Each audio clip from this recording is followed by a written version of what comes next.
Sofía, guarda ese teléfono y ayúdame con la salsa. La voz de mi madrastra, Isabel, resonó desde el otro lado de la cocina, lo suficientemente afilada como para cortar cristal. Levanté la vista de mis libros de derecho, esparcidos por el mostrador, donde había estado estudiando entre ayudar con los preparativos para la cena de Navidad. La tensión en nuestra casa de Madrid era espesa como melaza, y podía sentir que algo no estaba bien. Mi nombre es Sofía Mendoza, y a los 21 años era estudiante de tercer año en la Universidad Complutense de Madrid, especializándome en criminología. Siempre había estado fascinada por la aplicación de la ley, soñando con convertirme en agente del CNI algún día. La ironía de ese sueño pronto se volvería cristalina. Vivía en casa para ahorrar dinero, viajando al campus 3 días a la semana, mientras trabajaba medio tiempo en una firma de contabilidad local, llamada Grupo Navarro. Mi padre, Ricardo Mendoza, era dueño de un exitoso negocio de importación y exportación que nos había dado una vida cómoda en un barrio exclusivo cerca de Salamanca. Perdona, Isabel, solo estaba terminando este capítulo sobre investigaciones federales, dije, cerrando mi libro de criminología y moviéndome hacia la estufa. El olor a pavo y relleno llenaba el aire, pero debajo de todo había una corriente de ansiedad que no podía sacudir. Siempre con la nariz en esos libros, murmuró Isabel, sus uñas perfectamente arregladas haciendo clic contra la cuchara de madera mientras revolvía. Tu padre trabaja duro para mantener a esta familia. Lo menos que podrías hacer es mostrar algo de agradecimiento durante las fiestas. Mordí mi lengua. Isabel se había casado con mi padre hace 3 años, 6 meses después de que mi madre muriera en un accidente de coche. Solo era 15 años mayor que yo, y nunca me dejaba olvidar que ahora ella era la señora de la casa. Mi padre parecía diferente desde su matrimonio, más reservado, más paranoico, tomando llamadas a horas extrañas y desapareciendo en misteriosos viajes de negocios. ¿Dónde está papá de todos modos?, pregunté, mirando el reloj. Eran casi las 4 de la tarde, y nuestros invitados llegarían pronto. Tuvo que tomar una llamada importante en su oficina. Algo sobre un envío retrasado desde el extranjero, respondió Isabel, pero su voz vacilaba ligeramente. Ya sabes lo exigentes que pueden ser sus clientes. A través de la ventana de la cocina, noté un sedán oscuro estacionado al otro lado de la calle que no reconocía. Había estado allí toda la mañana, y algo en él me ponía la piel de gallina. Llámalo intuición, o tal vez todas esas clases de criminología me estaban volviendo paranoica, pero tenía la clara sensación de que nos estaban vigilando. Las ventanas polarizadas del coche no revelaban nada, pero podía sentir ojos en nuestra casa. Mi teléfono vibró en el mostrador y lo miré rápidamente antes de que Isabel pudiera regañarme de nuevo. Número desconocido. Casi lo ignoré, pero algo me obligó a mirar. El mensaje me heló la sangre. Aléjate inmediatamente. No digas nada a nadie en la mesa, especialmente a tu padre. Creciendo, siempre había idolatrado a mi padre. Ricardo Mendoza era un hombre que se había hecho a sí mismo, que había construido su negocio de importación desde cero después de emigrar desde Argentina en sus 20s. Me enseñó sobre trabajo duro, integridad y defender lo correcto. Al menos eso es lo que creía hasta hace poco. Durante los últimos meses, había comenzado a notar extrañas inconsistencias en sus historias. Reuniones de negocios que duraban hasta las 3 de la mañana, llamadas telefónicas donde hablaba en tonos susurrados sobre paquetes y entregas. Lo más preocupante era la forma en que había comenzado a hacerme preguntas detalladas sobre mi horario universitario, mis amigos e incluso mi número de seguridad social para lo que él decía eran propósitos de seguros. Sofía, cariño, ¿podrías ayudarme a entender algo?, me había preguntado solo 2 semanas atrás mientras estábamos sentados en su oficina en casa. Para mi contador, necesito saber todos los lugares donde tu nombre podría estar listado. Ya sabes, cuentas bancarias, tarjetas de crédito, cualquier asociación comercial. En ese momento, pensé que era extraño pero inofensivo. Ahora, mirando ese críptico mensaje de texto, cada conversación extraña venía a mi mente como una inundación. La forma en que insistió en que solicitara una tarjeta de crédito empresarial para emergencias. Cómo me hizo firmar papeles que dijo eran para solicitudes de préstamos universitarios, pero nunca me dejó leer cuidadosamente. La forma en que su socio comercial, Víctor Ruiz, siempre me miraba con una intensidad incómoda cada vez que visitaba nuestra casa. Isabel continuaba moviéndose por la cocina, pero noté que sus manos temblaban mientras arreglaba los panecillos. Seguía mirando hacia el pasillo que conducía a la oficina de mi padre, donde podía escuchar su voz amortiguada detrás de la puerta cerrada. Su tono era agitado, urgente. Isabel, dije en voz baja. ¿Está todo bien? Pareces nerviosa. Se giró rápidamente, su cara pálida. Todo está bien. ¿Por qué preguntarías eso? Es solo que has estado inquieta todo el día, y papá ha estado encerrado en esa oficina durante horas. Normalmente, le encanta ayudar con la cena de Navidad. Antes de que Isabel pudiera responder, el timbre sonó. A través de la ventana frontal, podía ver a nuestros invitados llegando, mi tía Marta y mi tío Andrés, junto con mi prima menor Lucía, miembros normales de la familia con vidas normales que no tenían idea del tipo de tormenta que se estaba gestando en nuestra casa. Mi teléfono vibró de nuevo. Mismo número desconocido. Agentes del CNI están en posición. Cuando te dé la señal, ve a tu habitación inmediatamente. No adviertas a nadie. Tu vida depende de ello. Mis manos comenzaron a temblar mientras leía las palabras. Agentes del CNI. ¿Qué podrían querer con nuestra familia? Miré alrededor de la cocina con nuevos ojos, de repente viendo todo diferente. Las costosas renovaciones que mi padre había hecho el año pasado. Los coches nuevos. La ropa y joyas de diseñador de Isabel. ¿De dónde venía realmente todo este dinero? A través de la ventana de la cocina, noté que habían aparecido 2 coches más en nuestra calle. Personas con ropa oscura caminaban casualmente por la acera, pero su movimiento parecía demasiado intencional, demasiado coordinado. Mi entrenamiento en criminología se activó, y reconocí las señales de una operación táctica desarrollándose. Cualquiera que fuera lo que estaba a punto de suceder, me di cuenta de que estaba parada en el centro de todo. La puerta frontal se abrió, y la casa se llenó con las voces alegres de mis familiares. La tía Marta entró en la cocina con su calidez habitual, llevando un pastel de manzana casero y charlando sobre el tráfico en la autopista. El tío Andrés la seguía, ya aflojándose la corbata y comentando sobre lo delicioso que olía todo. Mi prima Lucía, que tenía 17 años y estaba perpetuamente pegada a su teléfono, me dio un abrazo rápido antes de desaparecer en la sala de estar. Sofía, querida, te ves pálida, dijo la tía Marta, estudiando mi cara con preocupación. ¿Te sientes bien? Solo cansada de la universidad, logré responder, pero mi voz sonaba extraña, incluso para mis propios oídos. Los mensajes de texto me habían sacudido más de lo que quería admitir. Seguía mirando hacia la ventana, tratando de detectar los vehículos de vigilancia sin ser obvia al respecto. Mi padre finalmente emergió de su oficina, su cara enrojecida y su cabello ligeramente despeinado. Estaba poniendo su mejor actuación de anfitrión jovial, pero podía ver la tensión en sus hombros y la forma en que sus ojos seguían mirando hacia las ventanas. «Marta, Andrés, qué bueno verlos», exclamó, abrazando a mi tía con lo que parecía entusiasmo forzado. Estaba terminando algunas llamadas urgentes de negocios. Ya saben cómo es en el negocio de importación. El mundo nunca duerme. «Oh, Ricardo, seguramente puedes tomarte un día libre para la familia», lo regañó suavemente la tía Marta. Por supuesto, por supuesto. Los negocios terminaron por hoy», respondió. Pero noté que su teléfono todavía estaba aferrado fuertemente en su mano. Mientras todos nos reuníamos alrededor de la mesa del comedor, traté de actuar normal mientras mi mente corría. El elegante arreglo de la mesa parecía igual que en cualquier otra reunión familiar, pero todo se sentía surrealista. Las copas de cristal captaban la luz de la tarde, los platos de porcelana brillaban, y el pavo dorado se sentaba orgullosamente en el centro de la mesa. Sin embargo, debajo de esta imagen de perfección doméstica, sentía algo siniestro acechando. Mi padre dijo: «Demos gracias». Su voz era firme y familiar, pero me encontré estudiando su cara en lugar de inclinar mi cabeza. Cuando las líneas de risa alrededor de sus ojos habían comenzado a aparecer más líneas de preocupación. Cuando su sonrisa había comenzado a parecer practicada en lugar de genuina.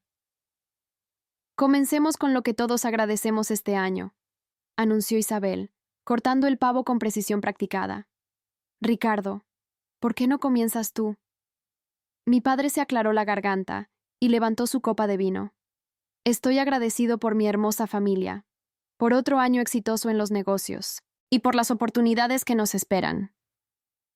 La forma en que enfatizó oportunidades envió un escalofrío por mi columna. Mi teléfono, que había colocado discretamente en mi regazo, vibró con otro mensaje.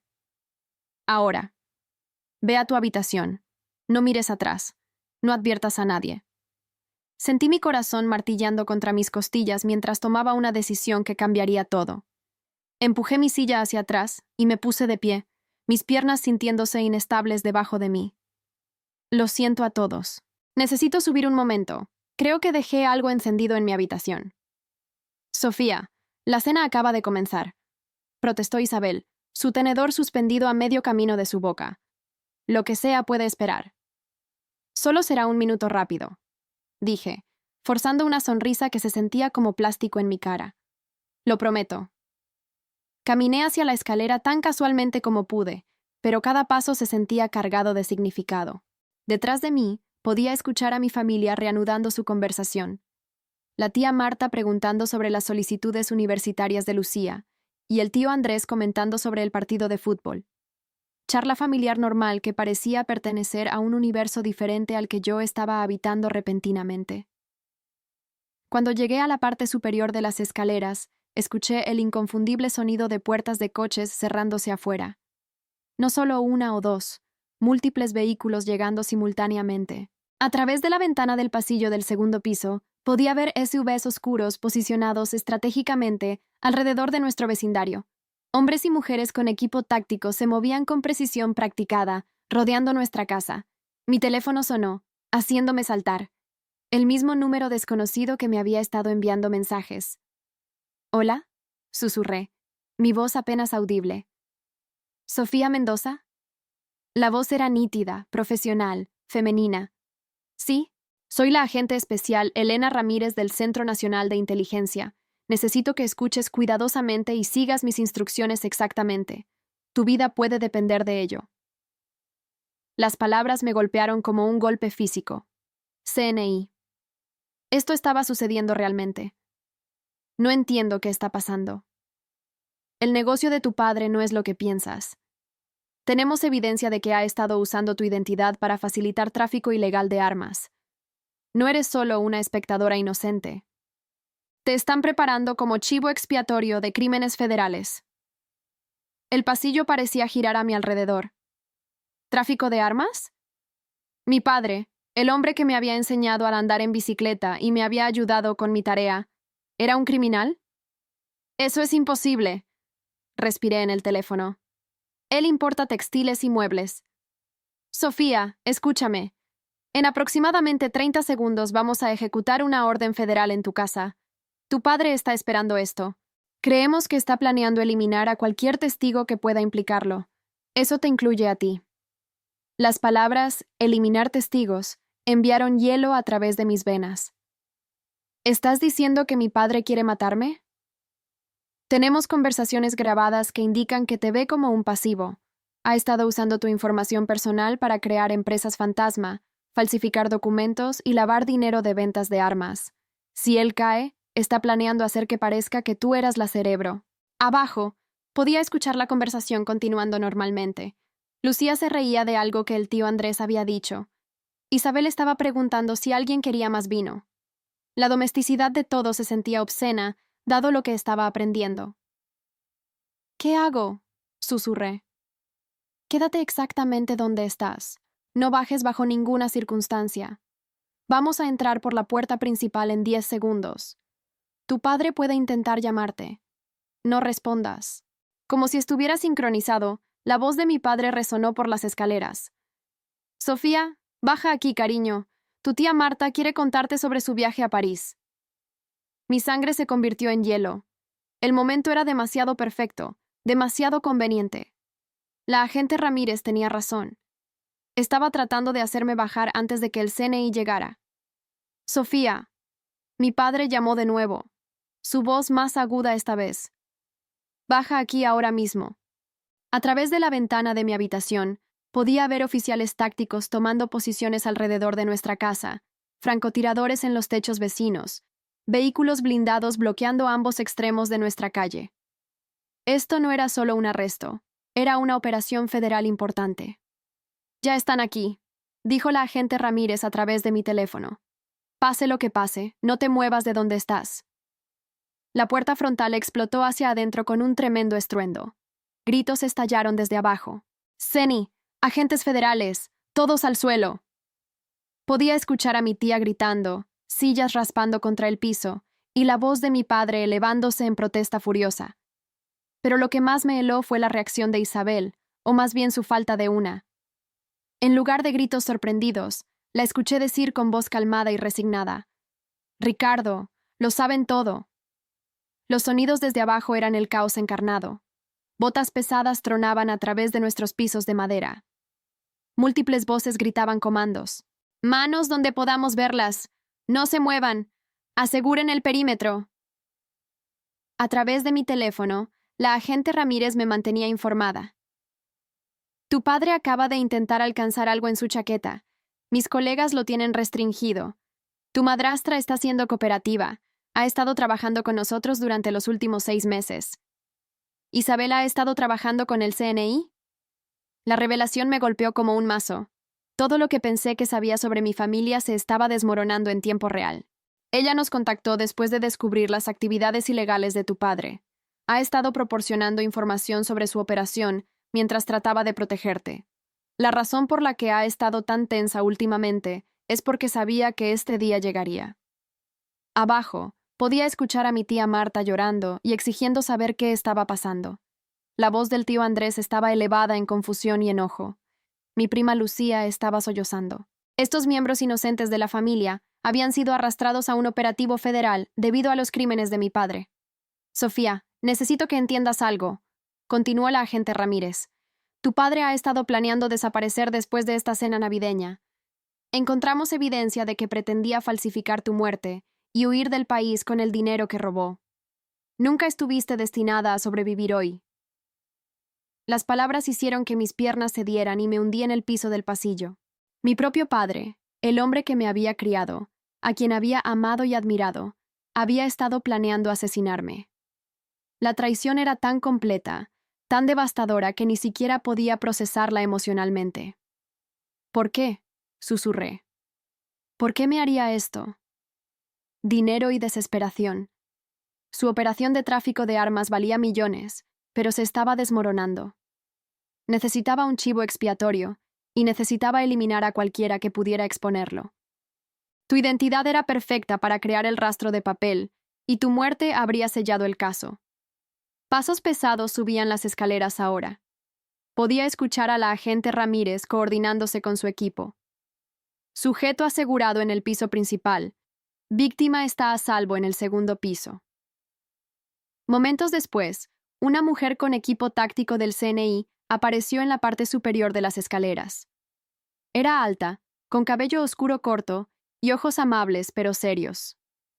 «Sofía, soy la agente Ramírez. Estás a salvo ahora». La miré entumecida, todavía tratando de procesar todo. «¿Mi tía y mi tío están bien?». «Están bien, confundidos y asustados, pero ilesos. No tenían conocimiento de las actividades de tu padre. Estamos obteniendo declaraciones de ellos ahora y luego serán libres de irse». «¿Qué pasa con Isabel?». «Ha sido invaluable para nuestra investigación. Sin su cooperación, podríamos no haber podido salvarte a tiempo». La agente Ramírez me ayudó a ponerme de pie. «Realmente se preocupa por ti, Sofía. Por eso arriesgó todo para ayudarnos». Desde abajo, podía escuchar la voz de mi padre.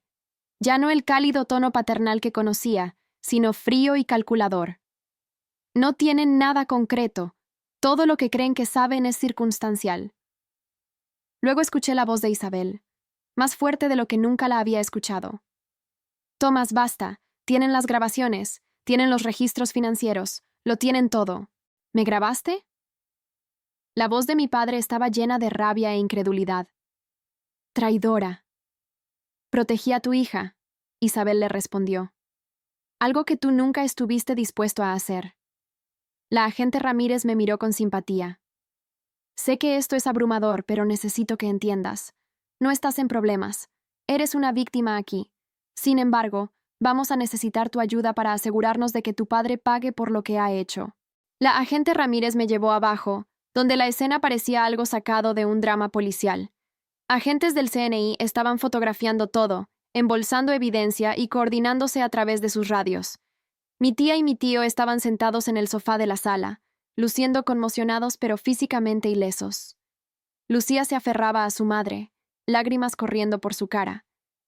Mi padre estaba sentado en una silla cerca de la mesa del comedor, sus manos atadas con bridas detrás de su espalda. Cuando me vio bajando las escaleras, su expresión cambió de ira a algo que parecía casi alivio. «Sofía, gracias a Dios que estás a salvo», dijo, su voz tomando ese familiar calor paternal. «Estos agentes han cometido un terrible error. Puedo explicar todo».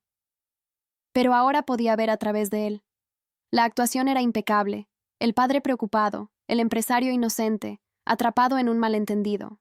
Si no hubiera escuchado la explicación de la agente Ramírez, si no hubiera visto el operativo táctico desplegarse, podría haberle creído. «No», dije en voz baja. «Solo no». Su máscara se deslizó por un momento y vi algo frío y calculador en sus ojos. Este era el verdadero Ricardo Mendoza, no mi padre amoroso, sino un criminal que había estado dispuesto a sacrificar a su propia hija para salvarse a sí mismo. Isabel se me acercó cautelosamente, su cara rayada con lágrimas. «Sofía, lo siento mucho. Quería contarte todo, pero el CNI dijo que era demasiado peligroso. Él estaba monitoreando tu teléfono, tu correo electrónico, todo». «¿Cuánto tiempo lo has sabido?», le pregunté. «Comencé a sospechar algo hace 6 meses cuando encontré documentos en su oficina. Cuentas bancarias de las que nunca había oído hablar, manifiestos de envío para artículos que no coincidían con sus registros comerciales. Cuando lo confronté, me amenazó». Se secó los ojos. «Pero cuando me di cuenta de que estaba planeando involucrarte más directamente, contacté al CNI. La agente Ramírez se unió a nuestra conversación. Isabel nos proporcionó evidencia crucial, registros financieros, conversaciones grabadas, documentos de envío. Sin su valentía, tu padre podría haber logrado inculparte por sus crímenes». Miré a mi padre de nuevo, estudiando al hombre que había moldeado toda mi visión del mundo. ¿Algo de esto fue real? Nuestra relación, los valores que me enseñaste, la persona que pensé que eras. Me encontró la mirada con firmeza. «Te amaba, Sofía, todavía lo hago. Pero el amor no paga la matrícula universitaria ni mantiene un techo sobre tu cabeza. Hice lo que tenía que hacer para mantener a esta familia». «Ibas a matarme», dije sin rodeos. Por primera vez, su compostura se rompió completamente. «No habría sido personal. Habría sido rápido, indoloro. Habrías muerto creyendo que tu padre te amaba». La casualidad con la que discutía mi asesinato planeado era más escalofriante que cualquier rabia. Este no era el hombre que me había criado, o tal vez lo era, y nunca lo había conocido realmente. La agente Ramírez dio un paso adelante. «Ricardo Mendoza está bajo arresto por conspiración para cometer asesinato, tráfico internacional de armas, lavado de dinero, robo de identidad y violación de estatutos federales de armas de fuego». Comenzó a leerle sus derechos mientras otros agentes se preparaban para transportarlo. Mientras lo llevaban hacia la puerta, mi padre se volvió hacia mí una última vez. «Lamento que haya llegado a esto, Sofía. De verdad lo siento, pero lo entenderás algún día. La familia no siempre es suficiente». «Tienes razón», respondí, sorprendiéndome por la firmeza en mi voz. «La familia no siempre es suficiente. Pero el amor debería serlo, y el amor real no involucra asesinato». La mirada de genuina sorpresa en su cara fue lo último que vi antes de que los agentes se lo llevaran. 6 meses después, me senté en un tribunal federal en el centro de Madrid, viendo al abogado defensor de mi padre hacer un último argumento desesperado al jurado. La evidencia en su contra era abrumadora. Registros financieros, conversaciones grabadas, testimonio de sus asociados criminales que habían acordado cooperar a cambio de sentencias reducidas. Pero la evidencia más dañina de todas vino de una fuente inesperada: yo. En las semanas siguientes a su arresto, había trabajado estrechamente con el CNI para descubrir el alcance completo de su operación criminal. Me enseñaron cómo acceder a las empresas fantasma que había creado usando mi identidad. Juntos, rastreamos operaciones de lavado de dinero a través de 3 países. Les ayudé a decodificar sus patrones de comunicación y a identificar a otros miembros de su red de tráfico. Lo que descubrí fue peor de lo que había imaginado inicialmente. Mi padre no solo había estado vendiendo armas, las había estado suministrando a organizaciones terroristas y cárteles de drogas. El dinero manchado de sangre que había pagado mi matrícula universitaria, nuestra casa, nuestro estilo de vida cómodo, estaba manchado con las vidas de innumerables personas inocentes. Pero fue el plan de asesinato lo que selló su destino. Las grabaciones de Isabel revelaron los escalofriantes detalles de cómo planeaba escenificar mi muerte. Había investigado venenos que imitarían causas naturales. Había practicado su acto de padre desconsolado frente al espejo. Incluso había escrito una nota falsa de suicidio con mi letra, afirmando que no podía vivir con la culpa de mis crímenes. Damas y caballeros del jurado, dijo la fiscal en su declaración final, Ricardo Mendoza no solo traicionó a su país, traicionó la confianza más sagrada de todas, la que existe entre padre e hija. Estaba dispuesto a asesinar a su propia hija para evitar rendir cuentas por sus crímenes. Mientras el jurado salía a deliberar, los ojos de mi padre se encontraron con los míos a través de la sala. No sentí nada. Ni amor, ni odio, ni tristeza. Solo una fría satisfacción de que finalmente se estaba haciendo justicia. El jurado deliberó menos de 3 horas. Cuando regresaron, el capataz se puso de pie y entregó su veredicto. Culpable en todos los cargos. La cara de mi padre permaneció impasible, pero vi sus manos temblar ligeramente cuando el juez anunció su sentencia. Cadena perpetua en prisión federal, sin posibilidad de libertad condicional. Mientras los guardias se lo llevaban encadenado, sentí una profunda sensación de cierre. El hombre que me había criado se había ido, pero el monstruo que había planeado matarme finalmente estaba siendo responsabilizado. Afuera del tribunal, la agente Ramírez me encontró en los escalones. «¿Cómo te sientes?», preguntó. «Libre», respondí, y lo decía en serio. Por primera vez en meses, me siento completamente libre. Isabel se nos unió, su cara mostrando el alivio de alguien que había cargado una carga terrible durante demasiado tiempo. «Gracias», me dijo, «por ser lo suficientemente fuerte para ver esto hasta el final». «Gracias por salvar mi vida», respondí. «Sé que no pudo haber sido fácil». Sonrió tristemente. «Eres lo más cercano a una hija que he tenido. No podía dejar que te lastimara». La agente Ramírez me entregó una tarjeta de presentación. Dije lo que quise decir antes. Si todavía estás interesada en una carrera con el CNI, tienes mi recomendación. Lo que has logrado durante estos últimos 6 meses, la forma en que nos has ayudado a desenredar este caso, muestra exactamente el tipo de integridad e inteligencia que necesitamos.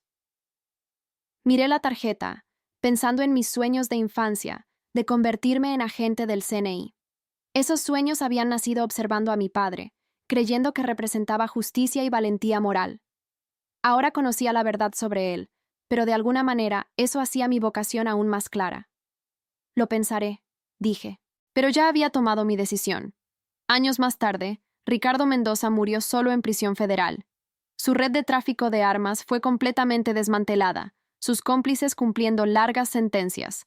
Su reputación fue destruida, sus activos confiscados, y su nombre se convirtió en sinónimo de traición en los círculos de aplicación de la ley. Isabel usó los activos incautados para establecer una fundación para víctimas de tráfico de armas, asegurando que su dinero manchado de sangre finalmente sirviera a un propósito justo. Ella se convirtió en una defensora incansable de familias afectadas por crimen organizado, dando charlas en universidades y conferencias sobre las señales de advertencia que había aprendido a reconocer. En cuanto a mí, me gradué summa cum laude y me uní a la División de Contraterrorismo del CNI, donde me especialicé en rastrear criminales que explotan a sus propias familias para obtener ganancias.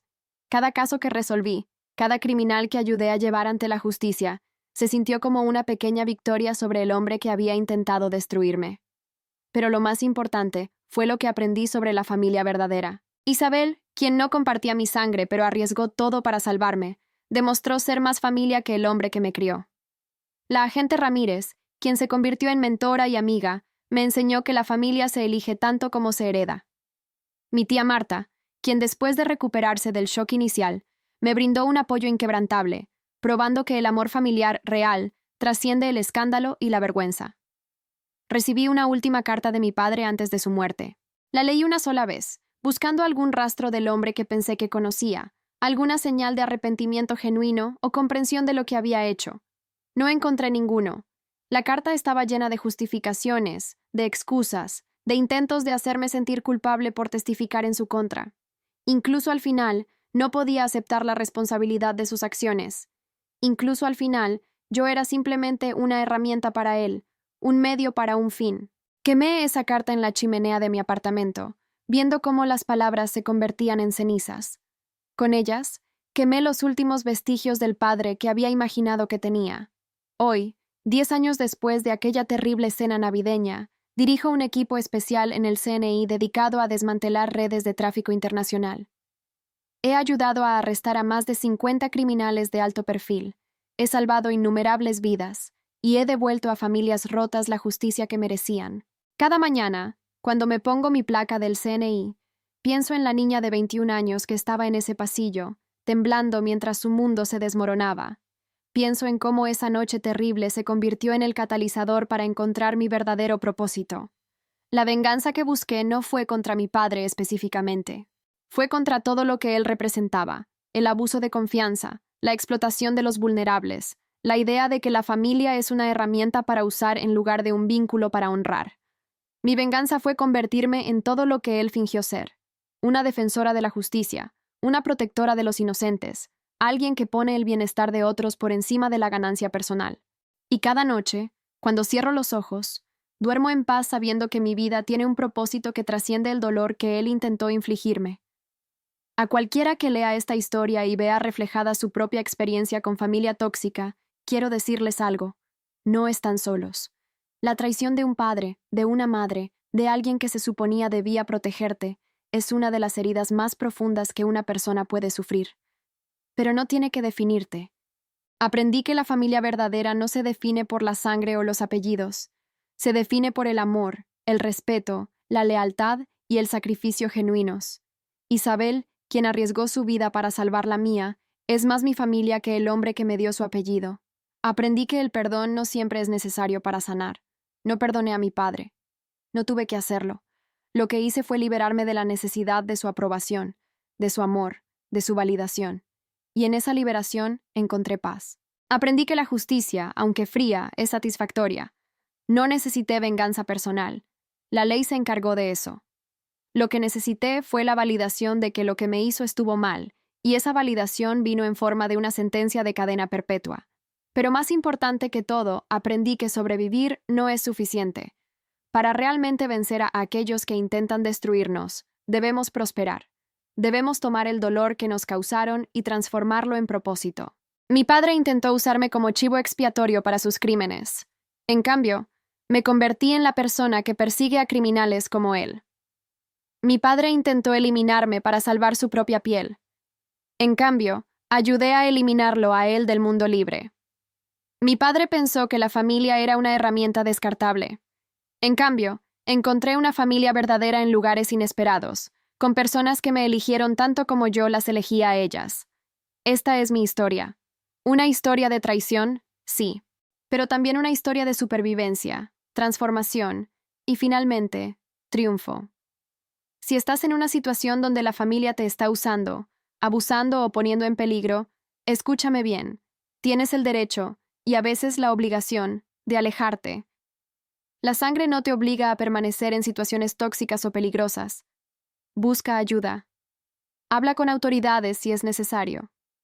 Construye tu propia familia con personas que te valoren genuinamente. Y sobre todo, nunca dudes de tu propio valor, sin importar lo que te hayan dicho aquellos que deberían haberte protegido. Hoy me siento en mi oficina en la sede del CNI en Madrid, mirando la placa en mi pared que dice: Agente Especial Sofía Mendoza, División de Contraterrorismo. Junto a ella hay una foto de Isabel, la agente Ramírez y yo en mi graduación de la Academia del CNI. Esa es mi familia real. Y a la niña de 21 años que tembló en ese pasillo pensando que su mundo había terminado. Mira dónde estamos ahora. Mira lo que construimos de esas cenizas. La mejor venganza no es el odio. Es construir una vida tan significativa, tan llena de propósito, que las personas que intentaron destruirte se vuelvan irrelevantes. Y créeme cuando digo, esa vida es posible. Yo soy la prueba viviente. A mi padre le digo esto: querías convertirme en tu chivo expiatorio, pero en cambio, me convertiste en tu némesis. Querías que cargara con tus crímenes, pero en cambio me diste el propósito de perseguir criminales como tú. Gracias por enseñarme exactamente qué tipo de persona nunca quiero ser. Y a todos los que han sobrevivido a la traición familiar, su historia no termina con el dolor que les causaron. Esa es solo la primera página. El resto del libro está esperando ser escrito, y ustedes sostienen la pluma. Escríbanlo bien. Escríbanlo con propósito. Escríbanlo con triunfo. Porque la mejor venganza es vivir tan bien que aquellos que intentaron destruirte se conviertan en una simple nota al pie en la historia de tu grandeza. Y eso, mis amigos, es justicia verdadera.